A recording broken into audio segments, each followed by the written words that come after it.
दोस्तों ये कहानी है 30 ऐसे बच्चों की जिन्हें साइंटिस्ट द्वारा आर्टिफिशियल तरीके से बायो लैब में बनाकर स्पेसशिप के जरिए उन्हें एक गैलेक्सी में इंसानी सभ्यता को बसाने के लिए भेज दिया जाता है। लेकिन कुछ सालों बाद जब वो बच्चे बड़े हो जाते हैं तो उनके साथ इस विशालकाय ब्रह्मांड में ऐसी खौफनाक दिल दहला देने वाली घटनाएं होती है जिन्हें जानकर आपके भी होश उड़ जाएंगे। लेकिन आखिर उनके साथ ऐसी कौन सी खतरनाक घटनाएं घटने लगी थी और क्या वो अपने इस मिशन में सक्सेसफुल हो भी पाए या रास्ते में ही मारे गए, चलिए जानते हैं। तो कहानी की शुरुआत साल 2063 से होती है, जहां एक साइंटिफिक सेमिनार में एक लेडी साइंटिस्ट सबको बता रही थी कि हमारी पृथ्वी का टेम्परेचर हर दिन जरूरत से ज्यादा बढ़ रहा है, जिस कारण जल्दी ही हमारी पृथ्वी से हाई टेम्परेचर की वजह से जीवन खत्म हो जाएगा। लेकिन वो बताती है कि हमने फार अवे गैलेक्सी में एक ऐसा प्लेनेट ढूंढ निकाला है जो हमारी पृथ्वी की तरह ही है और उस प्लेनेट पर इंसानी सभ्यता जिंदा रह सकती है। इसके बाद वो कहती है कि उस प्लेनेट पर जाने के लिए हमें एक स्काउटिंग मिशन करना होगा जिसमें कम से कम 86 साल लगेंगे और इस मिशन के लिए हमें बच्चों के एक ग्रुप को स्पेसशिप से स्पेस में भेजना होगा, जिसमें उन बच्चों की 3 पीढ़ियां शामिल होंगी। मतलब जैसे एक बच्चा स्पेसशिप पर जाएगा तो उसके ग्रैंड चिल्ड्रन यानी कि उसके पोते पोतियां उस प्लेनेट पर पहुंचेंगे, जिसके लिए हम बायोलॉजिकली आर्टिफिशियल टेक्निक से उन बच्चों को जन्म देंगे और उन्हें उस प्लेनेट पर भेजेंगे। वहीं सेमिनार में बैठा रिचर्ड नाम का एक आदमी कहता है कि इस मिशन के लिए हमें बहुत इंटेलिजेंट बच्चे चाहिए होंगे जो अकेले रह सकें और अकेले ही अपने आप को संभाल सकें। इसके बाद वो पूछता है कि इस मिशन पर जाने के लिए बच्चे कब तक तैयार होंगे, क्योंकि उसका मानना था कि क्रू जितना छोटा रहेगा उतना ही लंबे समय तक स्पेसशिप में सेफ रह सकेगा। लेकिन रिचर्ड थोड़ा परेशान था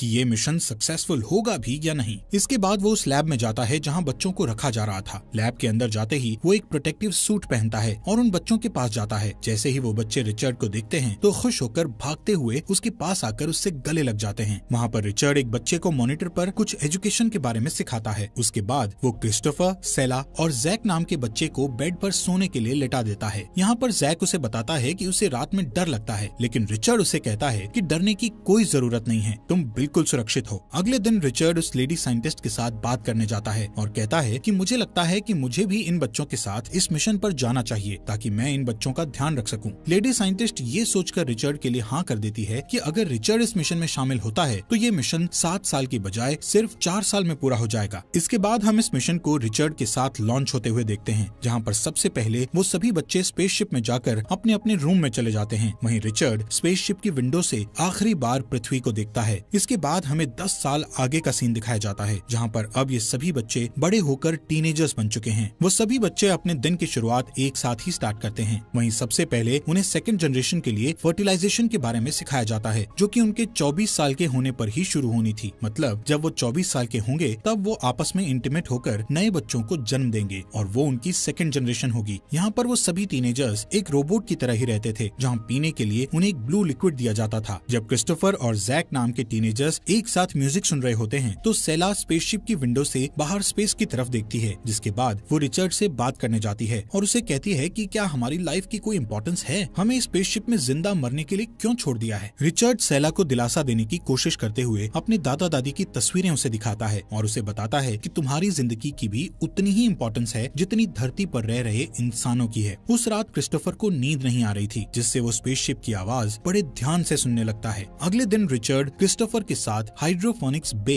यानी कि जहाँ पर वो पौधों की खेती करते थे वहाँ पौधों की चेकिंग करने जाता है, जहाँ क्रिस्टोफर को स्क्रीन पर पानी में कुछ टॉक्सिक केमिकल होने का अलर्ट मैसेज दिखाई देता है। वो रिचर्ड से पूछता है कि ये किस तरह का टॉक्सिक केमिकल है जिसको पीने के बाद भी वो केमिकल उनके यूरिन यानी पेशाब से नहीं मिलता। क्रिस्टोफर पूछता है कि क्या ये कोई टॉक्सिक लिक्विड है, लेकिन रिचर्ड उसके क्वेश्चन को इग्नोर कर देता है। कुछ देर बाद क्रिस्टोफर अपने दोस्त जैक को उस केमिकल के बारे में पूछता है जिसका नाम T56J था। वो जैक को स्क्रीन पर उस केमिकल को दिखाता है, लेकिन उन्हें उस केमिकल के बारे में कुछ भी नहीं पता चलता। उस रात वो दोनों अपने रूम से बाहर निकलकर उस केमिकल के बारे में पता लगाने की कोशिश करते हैं कि आखिर वो केमिकल किस काम के लिए यूज किया जा रहा था। यहाँ पर क्रिस्टोफर स्पेसशिप के मेन कंप्यूटर को हैक करके उस केमिकल के बारे में सारी इन्फॉर्मेशन को निकाल लेता है। तब उन्हें पता चलता है कि ये केमिकल दरअसल उन्हें पानी में मिलाकर पिलाया जा रहा है, जो कि इंसानों की पर्सनालिटी और ह्यूमन हार्मोन्स को उभरने नहीं दे रहा। मतलब कि उन सभी में फिजिकल इंटीमेसी के लिए जो हार्मोन्स डेवलप होने चाहिए उन हार्मोन्स को एक्टिव नहीं होने दे रहा। इस केमिकल की वजह से वो सभी टीनेजर्स आलसी रहा करते थे और उनमें आपस में दोस्ती, प्यार, इंसानियत ऐसे किसी भी तरह के इमोशंस नहीं थे। बस हर रोज उठो, रोबोट्स की तरह अपने काम खत्म करो और फिर अपने रूम में जाकर सो जाओ। ये सब जानने के बाद क्रिस्टोफर और जैक दोनों ही वो ब्लू लिक्विड पीना बिल्कुल बंद कर देते हैं और इस केमिकल के बारे में जूली और काय को भी बता देते हैं। हैं। इसके साथ ही वो उनको ये भी बताते हैं कि इस स्पेसशिप में एक सीक्रेट कंपार्टमेंट है जो हमसे छुपाया जा रहा है।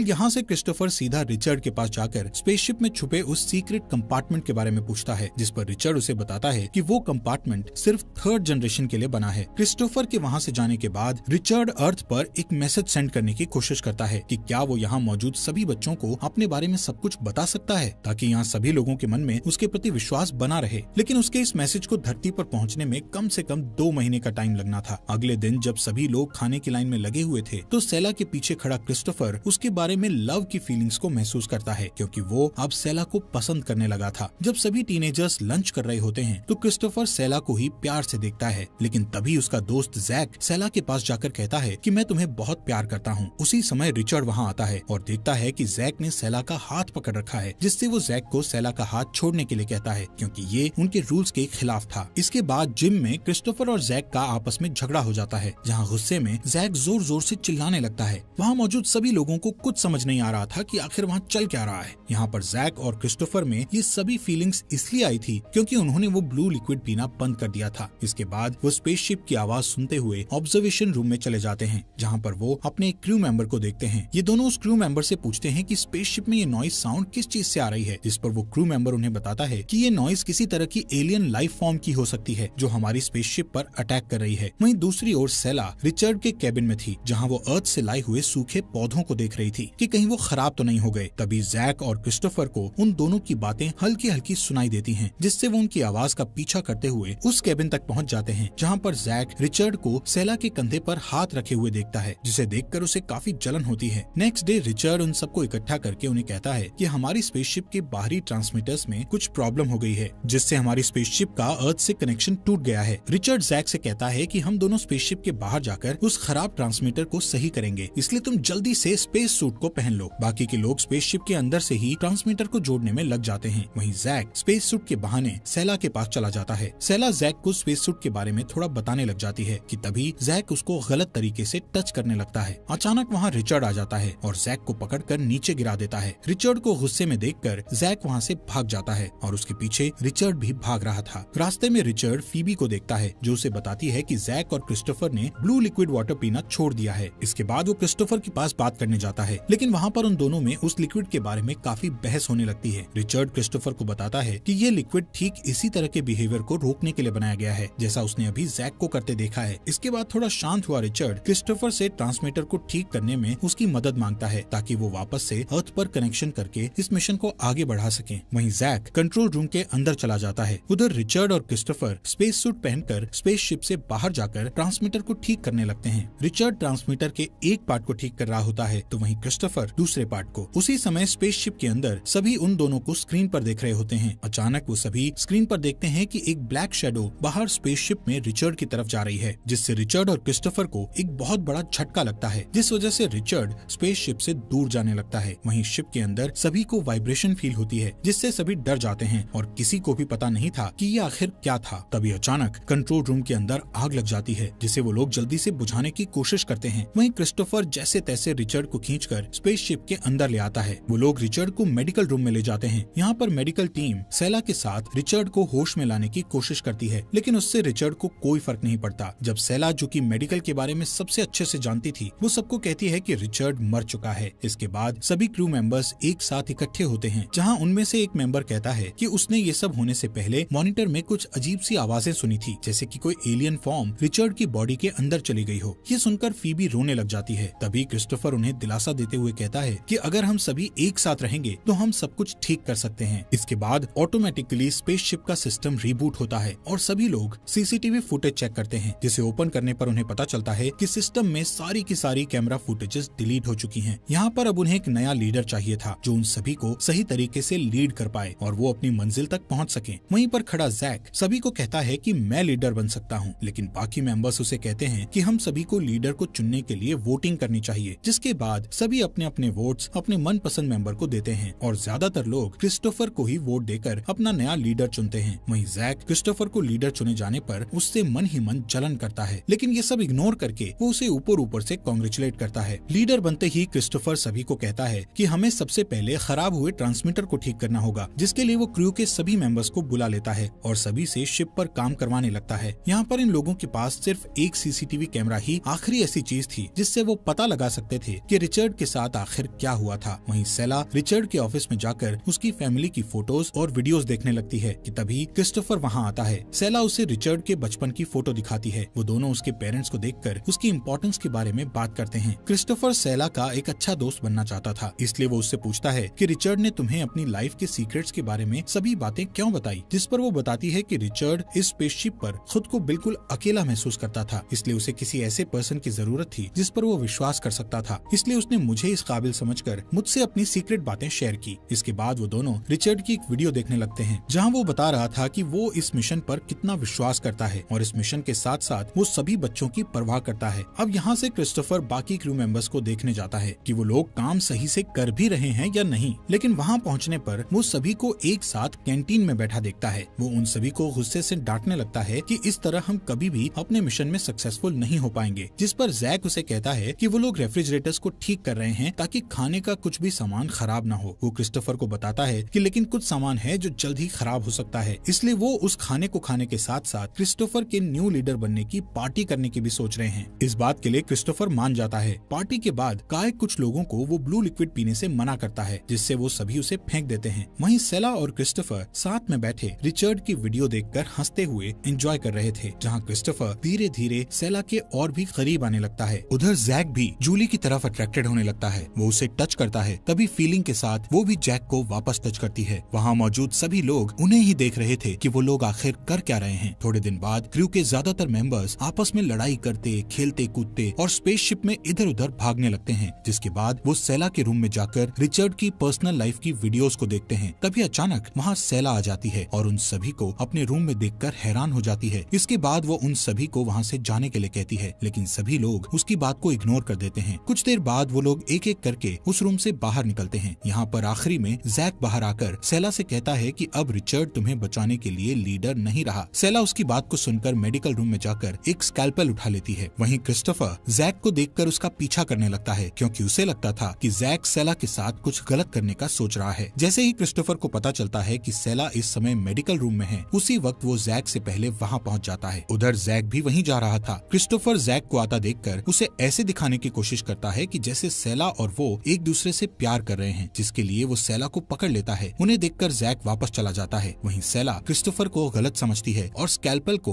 उसकी ओर पॉइंट करती है, लेकिन जब वो उसे समझाता है कि वो यहाँ सिर्फ उसकी मदद करने आया था, तो वो कहती है कि तुम्हें मेरी मदद करने से पहले बाकी क्रू मेंबर्स की मदद करनी चाहिए, क्योंकि वो लोग पूरी तरह से बेकाबू हो रहे हैं। इसके बाद क्रिस्टोफर वहाँ से चला जाता है। बाहर वो जैक को ढूंढकर उसे सेला से दूर रहने के लिए कहता है। तभी अचानक उन्हें फिर से स्पेसशिप में कुछ अजीब आवाज आने लगती है, जिससे वो चारों तरफ उस आवाज का पीछा करते हैं। आवाज का पीछा करते वक्त अचानक काय की नजर एक रूम में पड़ती है, जहाँ पर जूली एक क्रू मेंबर के साथ इंटीमेट हो रही थी। ये देखकर काय गुस्से से भर जाता है और उस लड़के को बुरी तरह से मारने लगता है, जिससे उन दोनों में फाइट हो जाती है। इसके कुछ घंटों बाद कैंटीन में क्रिस्टोफर सभी लोगों से अच्छे से पेश आने की कोशिश कर रहा था, लेकिन कोई भी उसकी बात को सीरियसली नहीं लेता। तभी अचानक वो लड़का पीछे से आकर काय पर एक लोहे की रॉड से अटैक कर देता है, जिससे क्रिस्टोफर तुरंत उसे मारकर रोकता है। जिसके बाद वो सभी के सामने उन दोनों को समझाता है कि उन्हें लड़ाई नहीं करनी चाहिए, बल्कि उन्हें अपने मिशन पर ध्यान देना चाहिए। यहाँ पर जैक कहता है कि हम सभी शायद ही इस मिशन को पूरा कर पाएंगे। ये सुनकर सभी सोचने लगते हैं कि अब उन्हें काम करना बंद कर देना चाहिए, क्योंकि वो इस मिशन को कंप्लीट नहीं कर पाएंगे। लेकिन क्रिस्टोफर कहता है कि इस मिशन को उनके ग्रैंड चिल्ड्रन यानी पोते पूरा करेंगे। तभी क्रू में से एक कहता है कि हमें कंट्रोल रूम में काम नहीं करना चाहिए, क्योंकि वहाँ एलियंस हो सकते हैं और उन्होंने रिचर्ड को मार डाला है, ऐसे ही वो हम सभी को भी मार डालेंगे। वो ये भी कहता है कि क्रिस्टोफर ही उन एलियंस को यहाँ पर रिचर्ड की बॉडी के साथ लेकर आया है, जिस पर फीबी कहती है सबसे पहले उन्हें सीसीटीवी कैमरास को ठीक करना चाहिए, ताकि वो सिस्टम में देख सकें कि रिचर्ड के साथ आखिर क्या हुआ था। लेकिन जैक उनकी बातों को काटता हुआ कहता है कि क्रिस्टोफर बिल्कुल भी अच्छा लीडर साबित नहीं हो रहा है और अब मुझे लगता है कि मुझे खुद ही इस स्पेसशिप को लीड करना चाहिए। वो सभी को बताता है कि अगर उन पर दोबारा एलियंस ने अटैक किया तो हम सभी साथ मिलकर उनका सामना करेंगे। ये सुनकर क्रू के बहुत सारे मेंबर्स उसके ग्रुप में चले जाते हैं, लेकिन अभी भी कई लोग क्रिस्टोफर के ग्रुप में रह जाते हैं। क्रिस्टोफर डरा हुआ अपने ग्रुप के साथ कंट्रोल रूम में चला जाता है, क्योंकि उसे लगता था कि वहाँ सच में एलियंस हो सकते हैं और वो उन एलियंस को खत्म करके ये साबित कर देगा कि वो एक अच्छा लीडर था। सबसे पहले वो खुद कंट्रोल रूम के अंदर चेक करने जाता है। वहीं दूसरी तरफ जैक और उसका ग्रुप भी हॉलवेज से होता हुआ कंट्रोल रूम के दूसरी तरफ पहुंच जाता है और अंदर जाने लगता है। इन लोगों को नहीं पता था कि क्रिस्टोफर भी कंट्रोल रूम में है। वो लोग एलियंस को ढूंढते हुए अंदर की तरफ जाते हैं। इसके बाद कंट्रोल रूम के बाहर वाले ग्रुप को अंदर कुछ हलचल महसूस होती है। तभी जैक और काय डरते हुए तेजी से उस कंट्रोल रूम के बाहर आकर उस कंट्रोल रूम को बाहर से लॉक कर देते हैं। वो अपने ग्रुप वालों को बताते हैं कि एलियंस ने उन पर हमला कर दिया था। वहीं क्रिस्टोफर को कंट्रोल रूम में एक सीसीटीवी ड्राइव मिलती है। वो उसे सेला को देकर प्ले करने को कहता है। तभी उन्हें कंट्रोल रूम की फुटेजेस उस ड्राइव में मिल जाती है, जिसे देखने पर उन्हें पता चलता है कि रिचर्ड को जैक और काय ने कंट्रोल रूम के मेन कंप्यूटर से एक बहुत बड़ा इलेक्ट्रिक वेव शॉक देकर मार डाला था और फिर उन दोनों ने कंट्रोल रूम में एलियंस होने का झूठ बोलकर सबके मन में एलियंस का डर बैठा दिया था। यहाँ पर क्रिस्टोफर और उसका ग्रुप इस बात को छुपा कर रखने का फैसला करता है जब तक कि वो अपना अगला कोई फैसला ना कर लें। तभी क्रिस्टोफर और सेला उस ड्राइव को अपने कमरे में जाकर छुपा देते हैं। रात को क्रिस्टोफर सेला के साथ इंटीमेट हो जाता है। अगली सुबह जैक उन्हें जगाकर कहता है कि मैंने कैंटीन में आज पार्टी रखी है, इसलिए तुम अपने ग्रुप को लेकर वहाँ पर जल्दी से आ जाओ। थोड़ी देर बाद क्रिस्टोफर अपने ग्रुप के साथ कैंटीन में पहुँचता है, जबकि उसे कुछ पता नहीं था कि ये पार्टी क्यों हो रही है। लेकिन जैसे ही वो वहाँ पहुँचते हैं तो देखते हैं कि पार्टी तो पहले ही शुरू हो चुकी है। जैक क्रिस्टोफर और उसके ग्रुप को अपने साथ खाने के लिए कहता है और जैसे ही वो लोग खाने के लिए बैठते हैं तो जैक खड़ा होकर कहता है कि इसी वक्त से मैं अपने आप को यहाँ का नया लीडर डिक्लेयर करता हूँ। वहीं क्रिस्टोफर भी ये सुनकर खड़ा होकर मॉनिटर पर रिचर्ड के साथ हुए उस इंसिडेंट की फुटेजेस को चला देता है, जहाँ सभी उस फुटेज में देखते हैं कि रिचर्ड की मौत के पीछे जैक और काय का हाथ है और उन दोनों ने जानबूझकर स्पेसशिप में एलियंस होने का सबसे झूठ बोला था। इसके बाद क्रिस्टोफर कहता है कि हमें जैक और काय को रूम में बंद कर देना चाहिए। तभी जैक सबसे कहता है कि ये सब मैंने हम सबकी सुरक्षा के लिए ही किया है, क्योंकि असल में रिचर्ड की बॉडी के अंदर ही एलियन था जो हम सबको उस ब्लू लिक्विड से कंट्रोल कर रहा था और क्रिस्टोफर रिचर्ड को वापस स्पेसशिप के अंदर लेकर आया था। जैक उन सबसे ये भी कहता है कि अब वो एलियन स्पेसशिप के अंदर ही है और वो हम में से किसी एक की बॉडी में छुपा हुआ है, बस हमें उस एलियन को ढूंढकर मारना है। जिसके बाद जैक क्रिस्टोफर के ग्रुप में से एक लड़के को धक्का देकर कहता है कि मुझे लगता है कि इसकी बॉडी में एलियन है। ये सुनकर वो लड़का जल्दी से वहाँ से खुद को बचाने के लिए भाग जाता है और सभी उसके पीछे बड़ी तेजी से भागते हैं और एक जगह उसे नीचे गिराकर बेरहमी से मार डालते हैं। वहीं क्रिस्टोफर अपने ग्रुप को स्पेसशिप के बिल्कुल सुरक्षित कमरे में ले जाता है, जबकि जैक और उसका ग्रुप मेडिकल रूम में जाकर सभी नुकीले हथियार उठा लेता है। उधर क्रिस्टोफर अपने ग्रुप से डिस्कस कर रहा होता है कि अब उन्हें आगे क्या करना चाहिए। उनमें से कुछ कहते हैं कि उन्हें अब हार मान लेनी चाहिए। जैक के ग्रुप के पास हथियार हैं, लेकिन उनके पास कुछ भी नहीं है जिससे वो कुछ भी नहीं कर पाएंगे, इसलिए अभी उन्हें जानबूझकर हार मानकर जैक के ग्रुप में शामिल हो जाना चाहिए, जिससे वो बाद में किसी तरह जैक को पकड़कर मार डालेंगे। तभी सेला को याद आता है कि मैंने रिचर्ड की डायरी में स्पेसशिप में छिपे उस सीक्रेट कंपार्टमेंट की लोकेशन को देखा था और उस सीक्रेट कंपार्टमेंट में असली हथियार हैं। इसके बाद क्रिस्टोफर उस सीक्रेट कंपार्टमेंट में रेंगता हुआ चला जाता है, लेकिन जैसे ही वो अंदर जाता है तो उसे पता चलता है कि वो उस सीक्रेट कंपार्टमेंट के आखिरी दरवाजे को नहीं खोल पा रहा जिसमें हथियार हैं। अब यहाँ पर क्रिस्टोफर ने उस सीक्रेट डोर को खोलने के लिए काफी बार गलत पासवर्ड डाल दिया था, जिसकी वजह से वहाँ एक अलार्म बजने लगता है जो जैक के ग्रुप की मेंबर जूली और उसके साथी को सुनाई देता है और वो जल्दी से जाकर इसके बारे में जैक को बताते हैं। वहीं क्रिस्टोफर उस दरवाजे को खोलने के लिए कुछ टूल्स लेने के लिए बाहर आता है, लेकिन जैसे ही वापस जाने लगता है तो वहाँ वो देखता है कि जैक अपने ग्रुप के साथ हथियार चुराने के लिए सीक्रेट कंपार्टमेंट के दरवाजे को खोलने की कोशिश कर रहा है और फाइनली वो लोग कंपार्टमेंट के डोर को ओपन कर लेते हैं, जहाँ उन्हें बहुत सारे हथियार रखे मिलते हैं। वहाँ पर काय कहता है कि मुझे लगता है ये सभी हथियार उनकी थर्ड जनरेशन के लिए हैं, लेकिन जैक उसे कहता है कि ये सिर्फ हमारे लिए हैं। यहाँ पर क्रिस्टोफर के ग्रुप के 2 मेंबर जैक से हार मानकर उसके ग्रुप में शामिल हो जाते हैं और वो जैक के पूछने पर बता देते हैं कि क्रिस्टोफर के ग्रुप के मेंबर स्पेसशिप में कहाँ पर छुपे हैं। वहीं सेला, फीबी और क्रिस्टोफर तीनों जैक के करीब जाने का प्लान बनाते हैं, जहाँ क्रिस्टोफर उन्हें कहता है कि हमें जैक के पास जाकर उसे मार देना चाहिए, लेकिन फीबी ऐसा नहीं करना चाहती। तभी सेला मॉनिटर पर जैक को उसके ग्रुप मेंबर्स के साथ वहाँ पर उन्हें मारने के लिए आते हुए देखती है। वहीं काय उनके रूम की लाइट कट कर देता है और वो लोग उनके रूम तक पहुँच जाते हैं। यहाँ पर सेला अपने ग्रुप वालों को उनसे लड़ने से मना करती है, क्योंकि जैक के ग्रुप ने उन पर अटैक करके उन्हें पकड़ लिया था। जिसके बाद सेला जैक से बात करने की कोशिश करती हुई कहती है कि मैं भी तुम्हारे ग्रुप को ज्वाइन करना चाहती हूँ, लेकिन वो लोग उस पर हंसते हैं और जैक उसे कहता है कि हम तुम्हें अपने ग्रुप में नहीं लेना चाहते, जिस पर फीबी उन्हें कहती है कि तुम सब लोग पागल हो गए हो।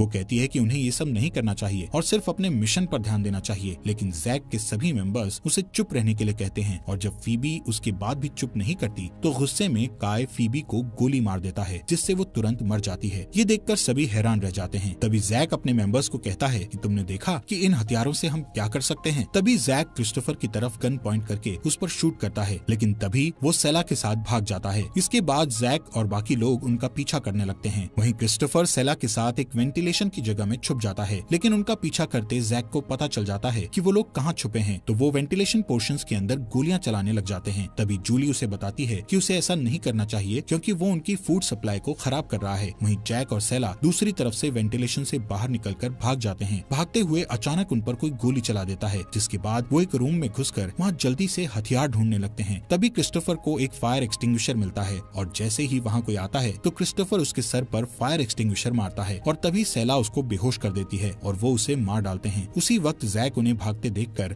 उन पर अंधाधुंध गोलियां चलाने लगता है, लेकिन इस बार भी वो दोनों उससे बचकर भाग जाते हैं। भागते भागते वो दोनों एक एयरलॉक रूम में घुस जाते हैं। तभी क्रिस्टोफर सेला को जल्दी से स्पेस सूट पहनने के लिए कहता है और एयरलॉक की खिड़कियों को अच्छे से कवर कर देता है और खुद भी स्पेस सूट पहन लेता है। इसके बाद जैसे ही बाहर जैक उस एयरलॉक का दरवाजा खोलने के लिए उस पर फायरिंग करता है तो दरवाजे के साथ साथ एयरलॉक का हैच भी खुल जाता है और जैक के साथ साथ सारी चीजें बाहर स्पेस की ओर बहुत ही तेजी से खींची चली जाती है। तभी वो सेला को जोर से पकड़ लेता है और हैच को बंद करने के बाद उससे लड़ता हुआ उसे चाकू मार देता है। ये देखकर क्रिस्टोफर उसे हैच के बाहर स्पेस में धकेलने लगता है, लेकिन उनकी इस लड़ाई के चलते वो खुद ही स्पेस में खिंचा चला जाता है। वहाँ जैक क्रिस्टोफर के स्पेस में जाते ही हैच को बंद करने की कोशिश करता है, लेकिन तभी सेला अपनी पूरी ताकत लगाकर उसे बाहर की ओर जोर से धक्का देकर उसे भी स्पेस में फेंक देती है। तभी वो बाहर स्पेस में क्रिस्टोफर को बड़े दुखी मन से ढूंढते हुए देखने लगती है कि अचानक उसे क्रिस्टोफर स्पेसशिप के कोने को पकड़े हुए दिखता है। जैसे तैसे वो दोनों स्पेसशिप के अंदर आ जाते हैं और सभी को बताते हैं कि जैक अब नहीं रहा। ये सुनकर सभी अपने हथियार नीचे कर लेते हैं। इसके कुछ दिनों बाद जब सभी क्रू मेंबर्स कैंटीन में लंच कर रहे होते हैं तो सेला क्रिस्टोफर से पूछती है कि मैं इस बात पर कैसे विश्वास करूं कि ऐसा कभी दोबारा नहीं होगा। इसके बाद वो फिर से रिचर्ड की एक वीडियो को देखने लगते हैं जिसमें वो बता रहा था कि ये मिशन चाहे बुरा हो या अच्छा, इससे ये साबित होता है कि ह्यूमन बीइंग को अभी बचाना कितना जरूरी है। कुछ दिन बाद स्पेसशिप में फिर से लीडर के लिए वोटिंग होती है, जहाँ क्रू इस बार सेला को अपना लीडर चुनता है। इसके बाद सेला धरती पर भेजने के लिए एक वीडियो रिकॉर्ड करती है जिसमें वो कहती है कि अब से वो हर उस चीज के लिए वोटिंग करेंगे जो भी उनके लिए जरूरी होगी। वहीं सभी क्रू मेंबर्स अभी भी स्पेसशिप की रिपेयरिंग में लगे हुए थे और सभी एक साथ में बिल्कुल खुश होते हैं। कुछ महीनों बाद सेला क्रिस्टोफर के बच्चे को जन्म देती है और ऐसे ही सभी क्रू मेंबर्स ने अपने अपने पार्टनर को चुनकर अपनी जनरेशन को आगे बढ़ा लिया था, जिससे अब स्पेसशिप में कई सारे बच्चे दिखने लगे थे। ऐसे ही उन्हें अपने मिशन पर कई साल बीत जाते हैं और वो बच्चे इसी स्पेसशिप पर वैसे ही बड़े होते हैं जैसे उनकी फर्स्ट जनरेशन बड़ी हुई थी। अब इस मिशन को शुरू हुए 86 साल बीत चुके थे और आखिरकार वो उस प्लेनेट पर पहुंच जाते हैं जहां पर उन्हें अब इंसानी सभ्यता को बसाना था।